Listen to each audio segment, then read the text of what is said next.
Hi, I'm Julia from Julia Davey. As you know, I run a shop in Bath and we have some lovely workshops on, and I'm here today with one of our workshop leaders, Sara, who has a really lovely company called Hole Punching, and has been doing this craft for a few years, has had her business for 2, so she knows what she's doing, and she's got the most beautiful kit that you can do yourself with some set of coasters. So we've got them here.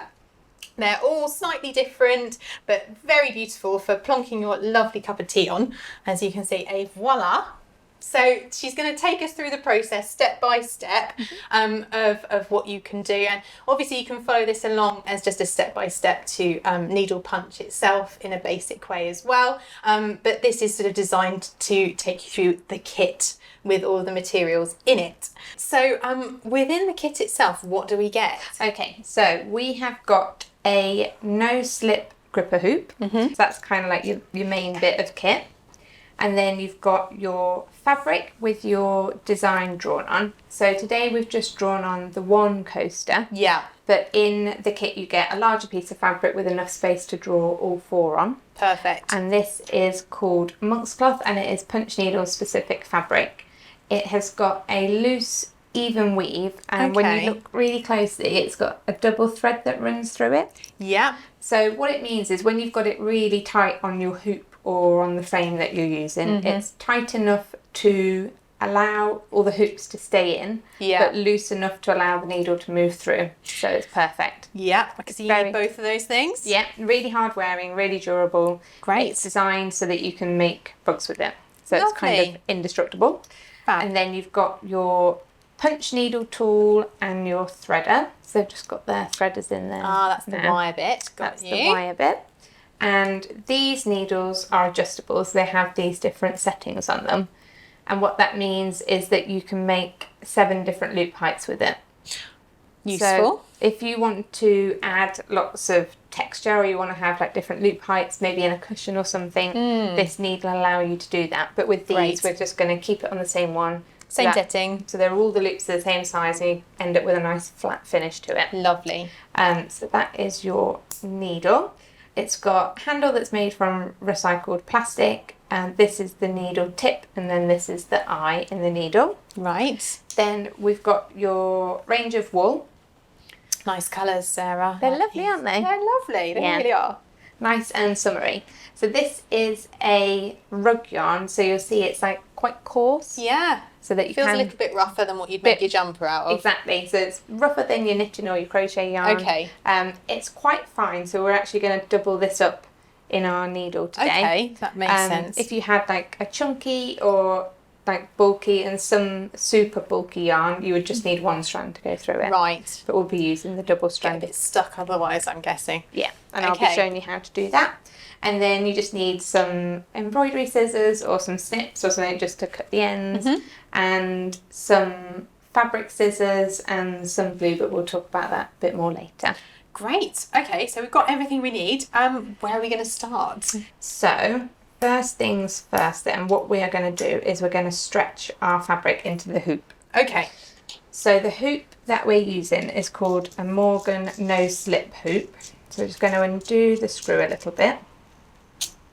And so the reason that we're going to use this over like a normal like wooden embroidery hoop is that it's got this patented tongue and groove feature inside. Oh. So on the inner hoop you've got this groove. What you mean. Yeah. And then on the outer hoop you've got the tongue part. Yeah. And what that does is when you've got the fabric in there, it helps to keep it nice and taut. Because it needs to be, you want your fabric for punch needle to be as tight as possible. Yeah. Because it's going to let your needle move through more smoothly.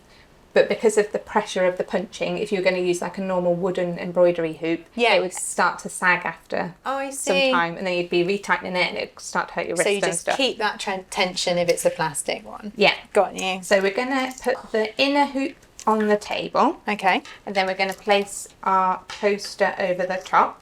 Okay. And so you want to aim to just kind of get your square in the centre of the circle. Okay. And then we're going to put our outer hoop over it. You're going to feel it kind of like clicking. Oh. That's it. You might want to pull it out. That's it. And so we're going to tighten the screw up a little bit to begin with. don't do it all the way just yet, because then what we're going to do is we're going to start to tighten the fabric. So at the minute you can see it's kind of a bit saggy. Yes. So I'm going to turn it over and I'm going to start just slowly just stretching it all the way round. So this is where the lines are helpful, right? Because you can keep it, you can see where the line's straight and where it's going mine's off. just popped out. I'm just going to pop that back in. Yeah, so the fabric is great because it has these 2-inch white guidelines on it. So if you had drawn like a more organic shape on there that was like circular, or if you're going to do a flower or something, this helps you to make sure that you're not going to warp the design. So if I look at that now, I can see that it's like a little bit bendy there and it's not quite tight enough yet. Right. So I'm going to tighten my screw just a little bit more, and then I'm just going to turn it over.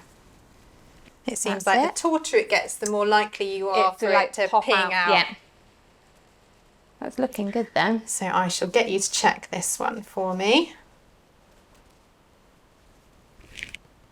Yeah, that's pretty good. Is that okay? Yeah, that's pretty good. So last bit of tightening going on. Yeah.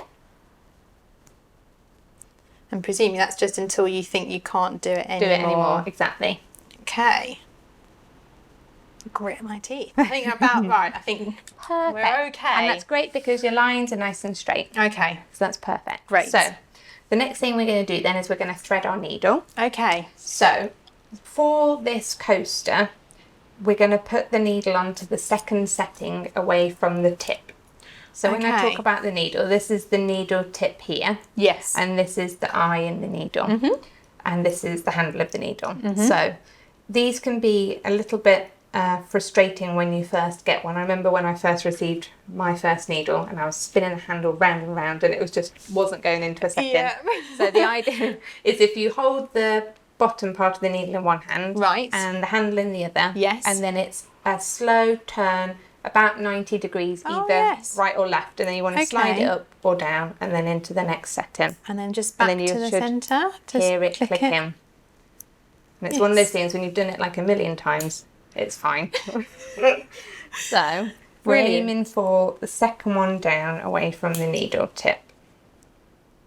I think mine's in. So you've got 2 grooves, or so you cover the second groove. So you've got 5 grooves at the bottom. Yeah. So it's the second one down from up there. Because that one where you were then would give you a really big loop. 5. It would, wouldn't it? Because obviously you've got more space. Fantastic. So your loop is now going to be half the size of this, because when you're pushing it through, it's going to fold it back on itself. Okay.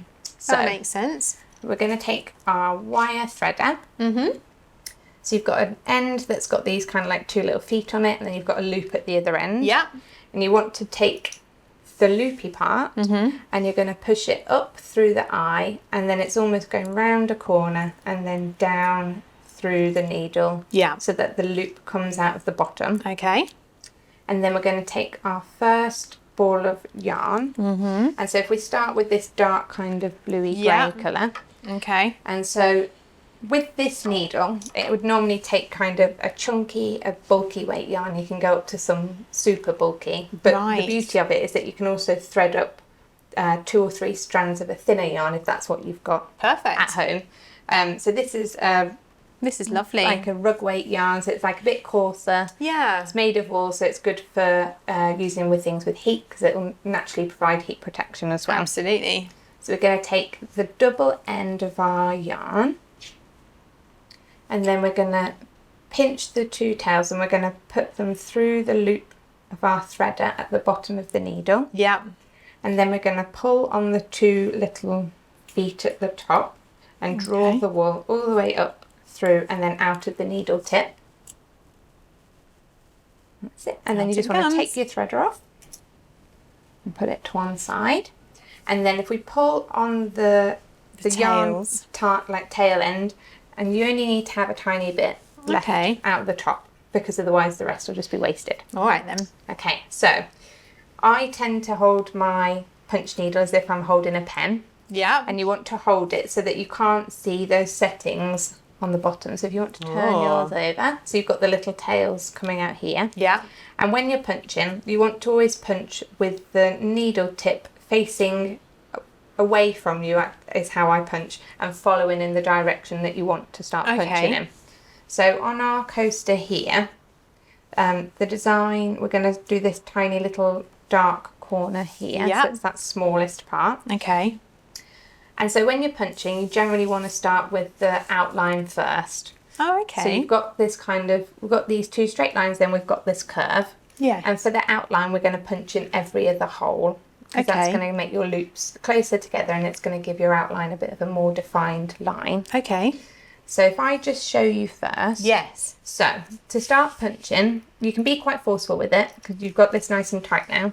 And your needle will naturally find the holes in the fabric. Okay. And you don't need to worry about damaging it because it's hard wearing. Yes. So we're going to, on the line that's on your square, the outline of the coaster, you're going to push your needle in all the way down to the handle. Okay. And then you're going to pull it up slowly so that the tip just exits the fabric. And you're almost going to drag it along and push it back in every other hole. Okay. So it's important not to pull your needle up too high, otherwise you're going to pull it out. Oh, I see. And then we would need to start again. But the beauty of this is that you can do that. No, you just went straight back. Yeah.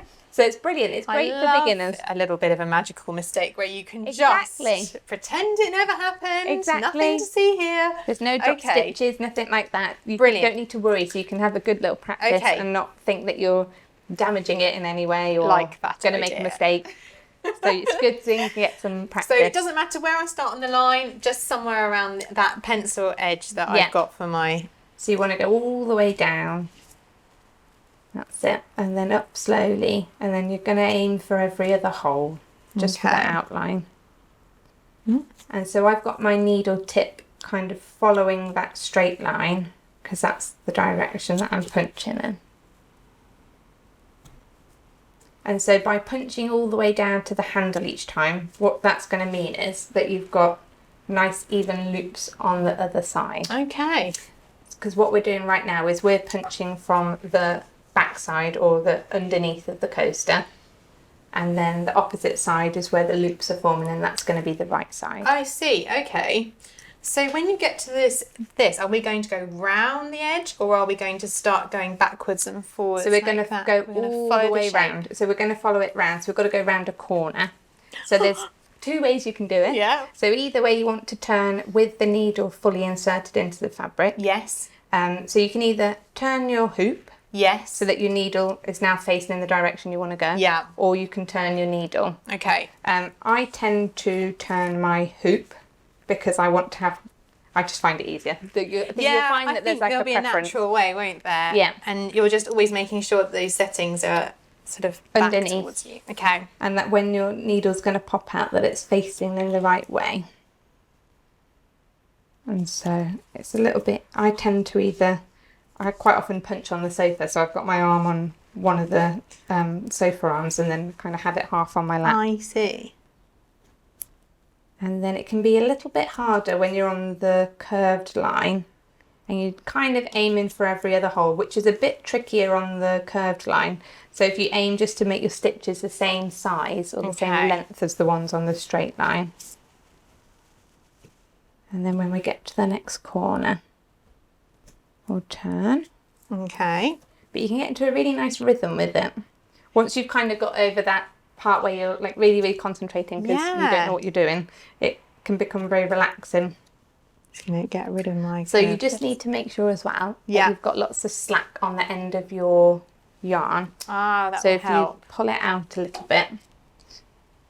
And it's quite good because there's only one of like maybe 2 or 3 things that will happen that will like stop your punching. Okay. So there's one way you pull it up and they'll come out. Yeah. One where your wool needs to be loosened a little bit, so often I'll get it trapped under my leg or something. Or cat's got it, or one of them. Natural tea break. Yeah.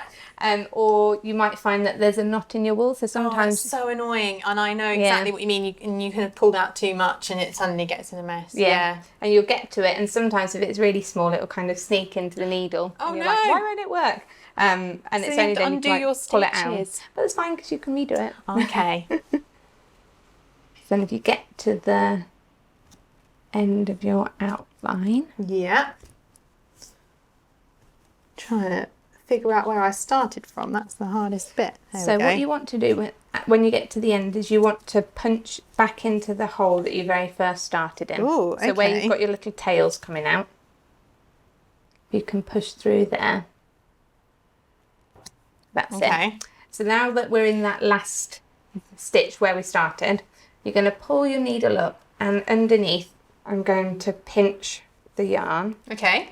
So that it doesn't pop out. I'm going to pull my needle back up, and then I'm just going to snip it off quite close to the fabric, and then I'm just going to pull it through to the front like that, so that we don't have the tails on the back anymore. Oh, that's a bit clever. Yeah, so what you want to end up with is what we'll end up with at the end is you'll have all your loops done and you'll have all these tails at the top. Okay. Because it's the density of the stitches that's going to keep it all in place. You don't need any glue or knots or anything. Yeah. So that's why it's important to push all of your tails through to the front, and then you can just trim them off there. Okay, that makes sense. Okay, so now we're going to go on to our filling in stitch. Yeah. So it's going to be the same method. We're going to kind of follow the line and work our way into the middle, but we're going to make our stitches just a little bit bigger. Okay. And we're going to try and stagger them where possible. Okay. So if we look here, it's hard to tell because there's going to be some tiny gaps, but once you've got all your stitches together, they're going to squeeze them all together and you're not going to have any gaps. Yeah. So if we stagger the stitches, they'll almost kind of interlock like teeth on a zip. So that's what we're aiming for. So we're going to start, I'm going to skip a row. Okay. And I'm going to start one down. So you're not right on that edge again. You're just a tiny bit in. So I'm just going a tiny bit in. And that's because you'll see over here that the wool is kind of filled out quite a bit on the loopy side, and you don't want it to be overcrowded. Okay. So there's a couple of schools of thought on it. Some people say you should cover all of the fabric for security.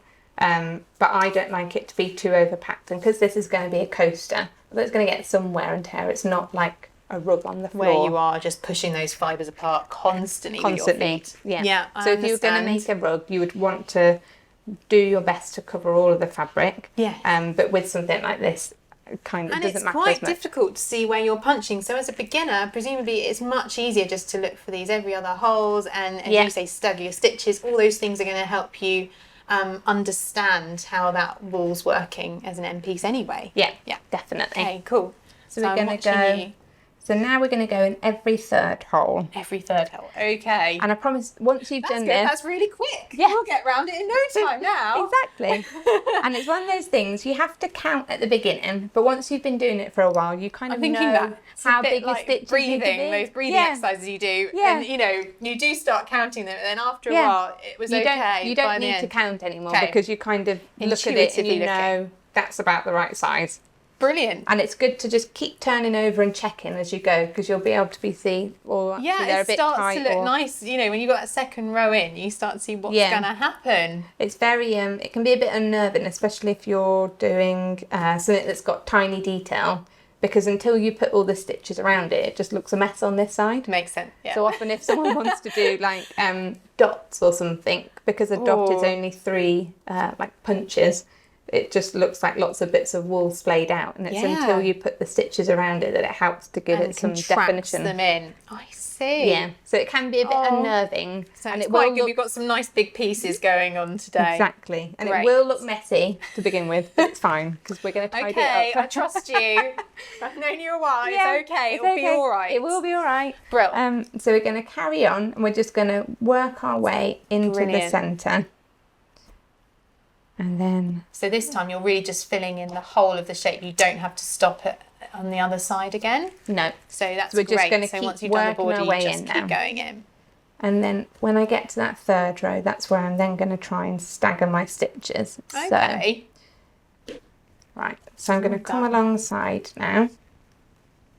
And so what I'm aiming for is, with this stitch here, you can see, I'm going to go halfway along that one. Yeah. So it's a bit like bricklaying, where you've got the bricks just slightly like off halfway into the next brick. You're laying the next one. And then hopefully, I've just pulled that out a bit. So what I'm going to do is, because I've pulled that out too much there, it's going to give me a bold spot there. Oh, okay. We So don't want bald spots. We don't want any bald we spots. don't do that. So I'm going to pull that back. Yeah. I'm going to pull my yarn back down. Great. And we'll go back in. See, it's reassuring to see that even someone who's been doing this for a few years, you know, I mean, presumably once you get into the rhythm of it anyway, and you're not having to tell me what to do all the time, you would just naturally kind of do it a bit like knitting. Your tension's then just quite even all the way through. You get into a really good rhythm. And it's always good if you're like working with a new yarn or something, just to have a little bit of a practice. Of course. Because all of them will work a bit differently. Yeah. But the really good thing is, because if you are working with something new, like a new fibre, and you're a bit unsure, you can just pull it all out. It's fine. Oh my goodness. It's one of the best bits. Okay. So you can pull it all out. And because of these double fibres, it almost looks like you've got all these holes in there, but it's just where you've pushed the threads apart. Great. So then if you use either the closed end of some scissors or the end of your needle, and you just give it a little scratch rub. the fabric, they'll just all spring back into place. So it's great. I often do it if I'm unsure about what colours I want to use. I'll punch a bit next to each other, and because it's a bit hard to tell sometimes when you've got like one strand or something, you can kind of put them out but you're not sure. So I'll often punch a little bit next to each other and see, and then I'm like, oh, if I don't like that colour, I know I can just pull it out and then go again. And presumably it's the fact that you've got so many stitches that, say if someone ended up finding a tail and started pulling, you wouldn't just then end up with no, you know, being able to just pull and pull and pull that wool out of the final piece. To reassure everyone. Yeah, so all of this would have been done in the same way, and I've pushed all the tails through to this front side. Yeah. And then I've cut them down, so you can't actually I can't even see where there's a tail. Where they are. Such an even piece of wool there. And because it's quite dense and you can't really see any gaps. I've got 2 cats, and even if they accidentally pull something out, actually I can show you. So okay. So all my, well, firstly, you can't really see any of the tail ends, can you? Can't see any of them. They're all kind of hidden in there. So if I pull a loop out. Oh my goodness, you're having to pull so quite hard. Yeah. I've pulled a few out there actually. Okay. So what we're going to do is I'm just going to possibly pull too many out. But it's okay, because what you can do, you can just snip it off. So you literally cut the excess off, and now you're just moving those threads back into. Because I've got so many in there already. You've got enough to fill the gap. That's amazing. So that's why it's important not to leave masses of gaps when you're punching. I can't see where you did that. That's amazing.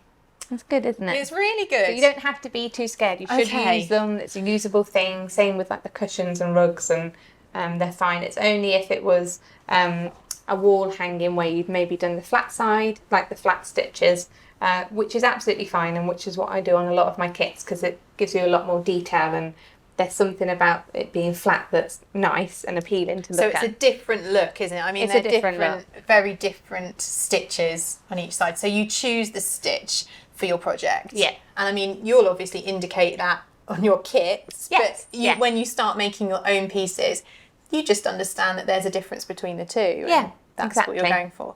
Brilliant. Well, so we were punching our blue bit here. We would move on then naturally to all our other colours in exactly the same way, threading it up and starting with our outlines again, and then moving and covering on the inside. Obviously, you're not going to want to just see that in full with us just sat here yabbering on about, you know, our hopes and dreams for our separate businesses. I think what we'll do here is speed up the process a little bit. Yeah. I'll get our lovely professional to show you the way that she does it, and then we'll come back and we'll show you what the next stage is.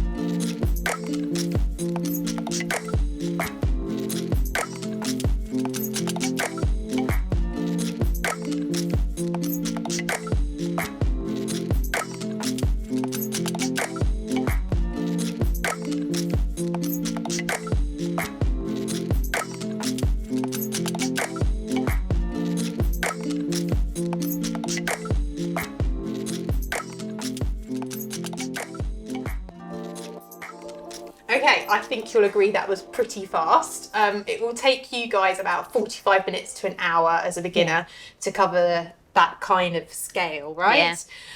So we've moved on, obviously. We've taken this out of the hoop, presumably just by undoing the screw. Yeah, you'll lifting feel the tension go. You just undo the screw and then you can just set it to one side. Okay, so do that confidently. Don't have to worry too much. It's all not going to move, but we've got all these ends to deal with. It looks a bit furry. Yeah, so it doesn't quite look like that yet. It doesn't look like that one. And that's fine. Okay. So there's lots that you can do. So the first thing we're going to do is we are going to snip all of the tail ends. Yeah. And so I'm just going to cut them so that they're the same size as the other loops. These are cute scissors. They're pretty. So you're a bit sort of funny about your scissors now. Do you find? I really like surgical ones. Good scissors. I like them to be black, and I don't know why.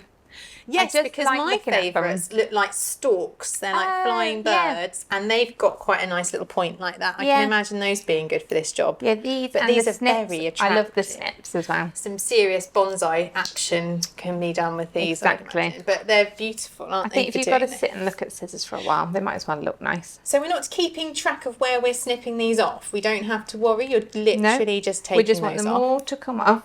And we just want them to be the same height as the other loops. It's like easy hairdressing or topiary, isn't it? Because you can see where you need to go for once. Exactly. I like it. You don't have to be too worried. Okay. I'm just going to snip them off so that you can see what you're left with. Brill. It's already looking a million times neater, isn't it? It's always a little bit unnerving and people are like, oh, but mine doesn't look like yours when I'm teaching. I'm like, no, it's not going to look quite like mine yet because that would be a bit worrying. Because I'm the teacher. Yes. But also this is your first time. And it's fine. And mine always looks messy, as you've just seen now, to begin with, until we've done some tidying up. So, because we've used the rug wool and it is hard wearing, it's quite dense, you can be quite good at manipulating it around.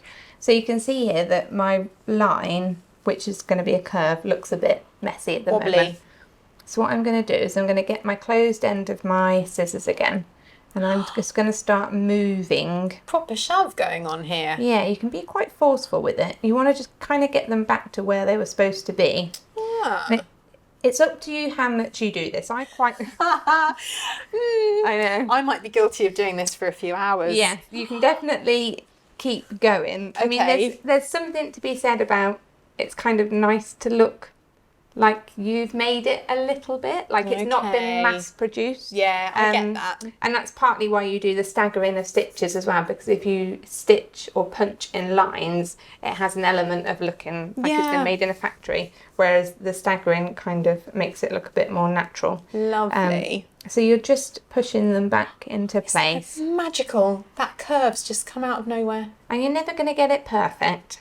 That's pretty perfect. But you can get it quite neat. And then what I'm doing here is if there's any that are just sticking up a little bit, I'm just giving them a little push in. Just shoving them around. And again, you can do this as much or as little as you want to. This is why you need pointy scissors though, with a little point, isn't it, rather than a big point. But then you can also use the end of your punch needle. So when it's unthreaded, because it has got a blunt point to it, you can also use that. You just want something with a bit of a...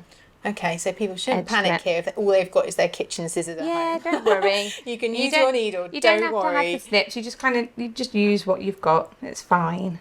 Brilliant. But you've got the needle in the kit anyway, and you will have just used the needle for punching, so at least you know you've got that. So that's kind of... I won't bore you with doing this. I was going to say, so we will organise this beautifully, obviously, in your own time, hopefully with a cup of tea and a biscuit to one side, or some form of sugar, definitely, if it's me. And then what do we do now? So you'll see that your fabric has got masking tape around the edge. It does. It looks very protected. And that's because of the loose weave and the double thread. When you cut the fabric, so if we cut an edge here, what you're going to notice is that it frays quite easily. Instantaneously fraying. So I've got all these tiny bits of fluff all over my house. And hopefully a good hoover. A very good hoover. New lockdown purchase. Oh, lovely. What a treat. And what you don't want, really, so if you're going to make a rug, this is fine because you would do a double hem. But because we've got the coasters, we don't want anything too bulky. That makes sense. We want to try and keep it as flat as possible. We don't want a wobbly cup of tea, do we? No, we want to try and keep it nice and flat. So, to avoid having to do the double hem, what we're going to do is we're going to paint a very fine, small line of glue, just about 1 centimetre away from your finished edge. Yeah, you don't want gluey wool, do you, when you're doing this? So you want to kind of make sure that it's far enough away. So I've popped a little bit in this pot. Brilliant. And we will just... Now, we said it's nice to have a little glamorous white pot, but for those who want to see what it is, we've got it here. It's just wood adhesive, isn't it? And it's only because you don't have to use wood adhesive, but this is what my partner had in the shed when I first started punching. And then because it works, I've just not moved away from it. But if you've got like a textile glue or maybe even PVA, it only really needs to be strong enough just to seal that edge. It's just keeping those strands together, basically, isn't it? It's not. It doesn't have to be particularly strong. It probably doesn't need to be wood glue. It's just what I have. Yep, that makes sense. So use what you've got. I think you probably need something stronger than Pritt Stick, but not...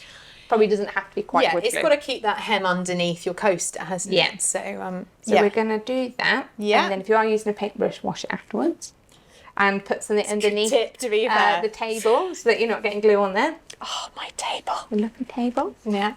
So what I've done previously is I've just put a little bit of glue on here just to speed this up. I totally understand. Again, we can't have millions of cups of tea through this video. No. So this is now dry, right? Yes. And actually it does dry very quickly. And so what I'm going to do now is I'm going to cut along this edge. Okay. And so what you won't be able to see because it's dried invisibly pretty much is that there's a square where I've followed it round. And then I've also just glued on the diagonal as well because I'm going to snip those corners off like that so that I don't end up with too much fabric underneath.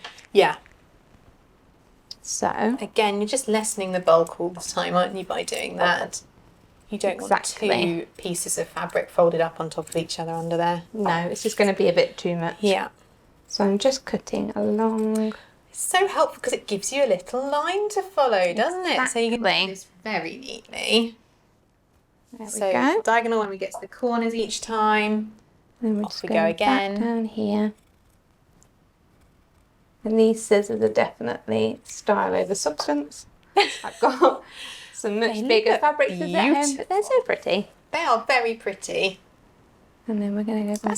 Sucker for a good pair of attractive scissors, though. I swear it makes me want to work longer or something weird. Yeah, your kit's got to be nice to look at, hasn't it? Where possible. And then this last edge here. I'm going to get down there. So that glue has stopped it from going anywhere. There's just no loose bits there at all. No. It's really clever. It's done its job.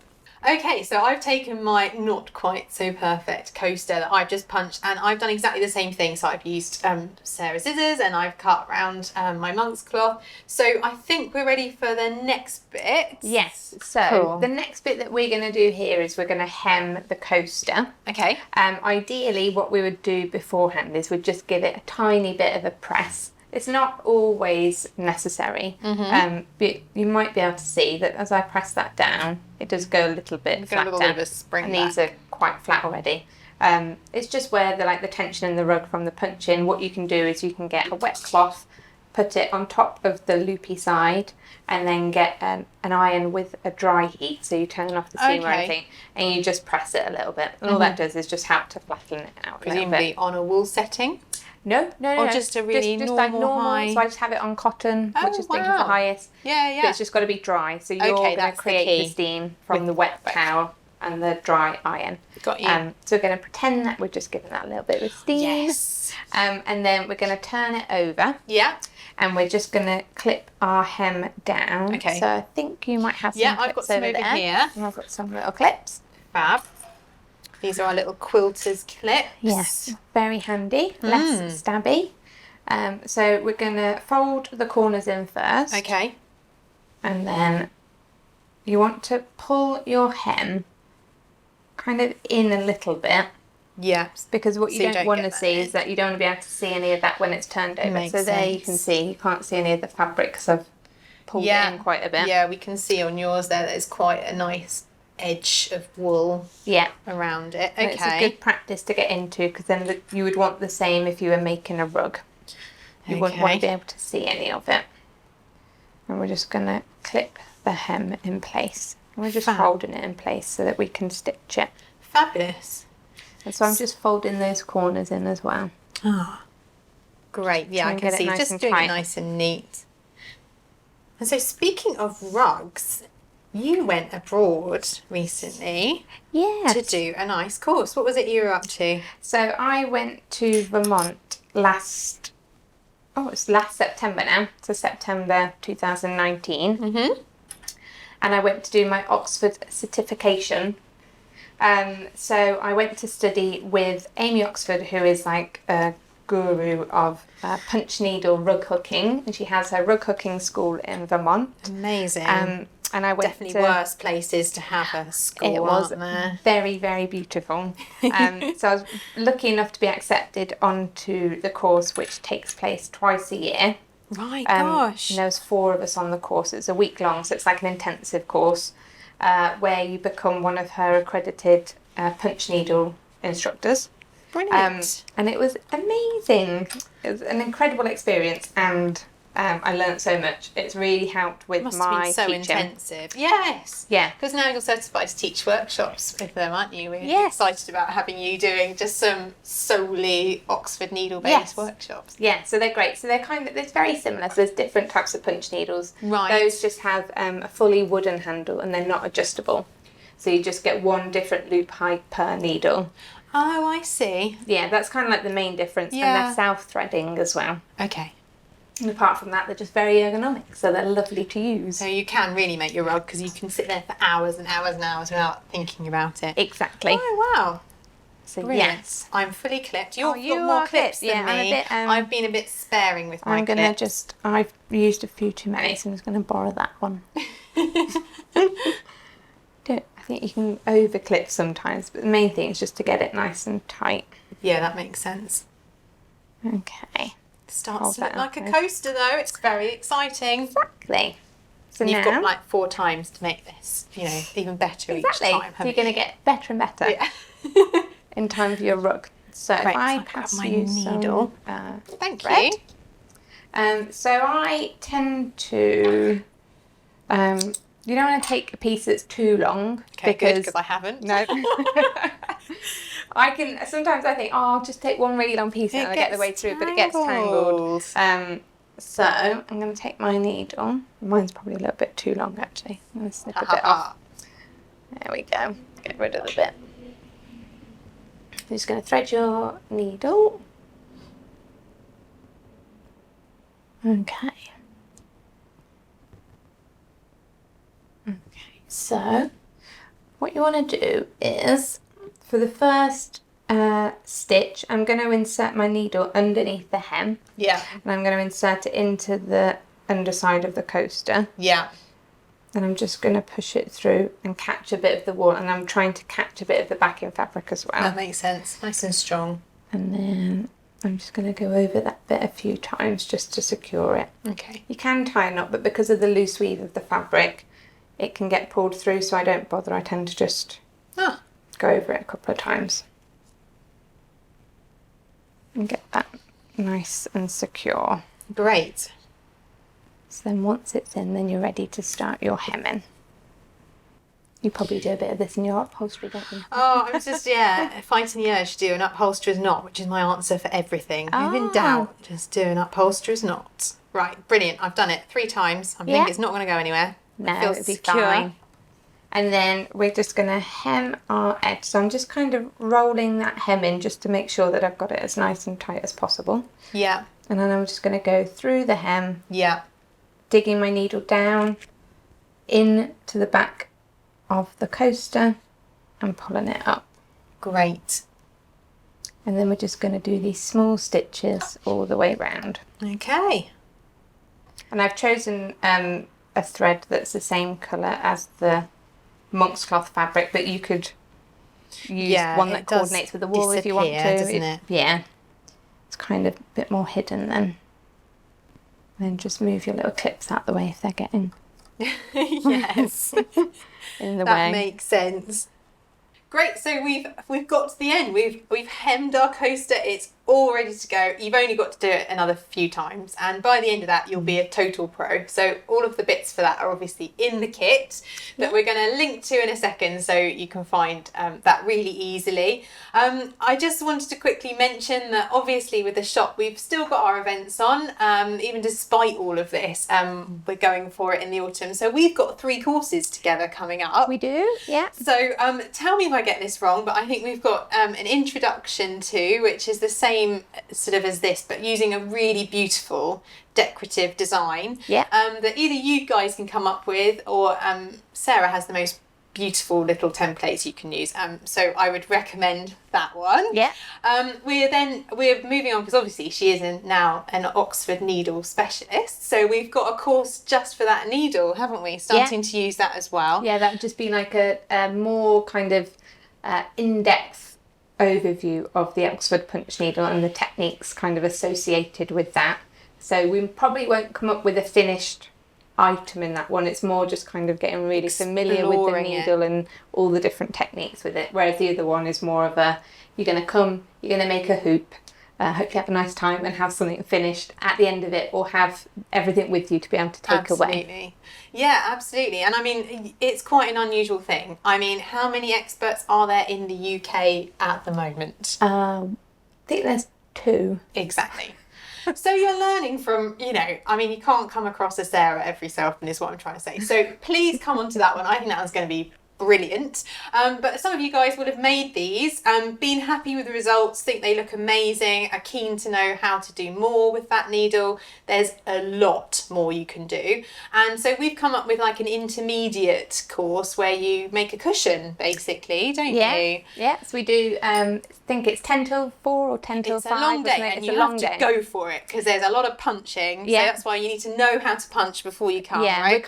We'll do like a bit of a refresher over the basics, you've just forgotten. Make sure you've got it right. Don't worry, we're not going to leave you wondering whether that section's okay. So we'll do a lot on kind of getting the fabric nice and tight, and then we'll be punching a 25 by 25 centimetre square cushion. So it's kind of like, it's not huge. We're not going 60 centimetre, going to fill half your sofa cushion. But this it's like a nice size. 4-5 hours of it is the punching. We will have breaks, and we've got like a lunch break, and we'll have a morning and afternoon break, and we'll do some stretches. So you're not going to be just kind of... She's not joking. She has actual stretches. I don't want you to go home with like a small claw hand. So no, we don't want claw hands. No, that's not what we're into. So we've got all of those coming up over autumn. But of course, she's obviously queen of the needle punch in the UK. She's got her own website. There's all the materials you need on there, and you can book the tickets for the courses for us through our website, and we'll put those up for you in a second. But thanks for following along. I know we go on a waffle, go on about biscuits. I'm off to go and buy Sarah some chocolate biscuits, and thanks for watching, and we hope you'll come back soon.